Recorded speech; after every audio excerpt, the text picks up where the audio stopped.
আমন্ত্রণ 1 মিনিটে আজকের বাংলাদেশে, সাথে আছি আমি অনুভা বিশ্বাস। হিট অ্যালার্টের মেয়াদ বাড়ল আরো 3 দিন। তীব্র তাপপ্রবাহের মধ্যেই খুলল শিক্ষা প্রতিষ্ঠান। কিছু হলে শিক্ষা প্রতিষ্ঠান বন্ধের আলোচনা কেন, প্রশ্ন শিক্ষামন্ত্রীর।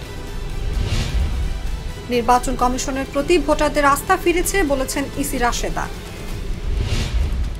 কালো চশমা পরা বিএনপি নেতারা দেশের উন্নয়ন দেখতে পায় না বললেন ওবায়দুল কাদের।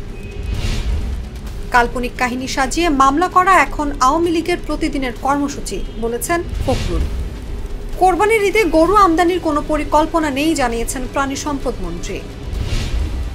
1500 কোটির মাইল ফলক ছিল পদ্মা সেতু টোলাদায়। গ্রিন ফ্যাক্টরি পুরস্কার পেল বঙ্গ বিল্ডিং সহ 29 প্রতিষ্ঠান। সেনাবাহিনীর অভিযানে কুকিচিনের 2 সন্ত্রাসী নিহত, গোলা উদ্ধার। এখানেই শেষ করছি 1 মিনিটে আজকের বাংলাদেশ। ধন্যবাদ সবাইকে।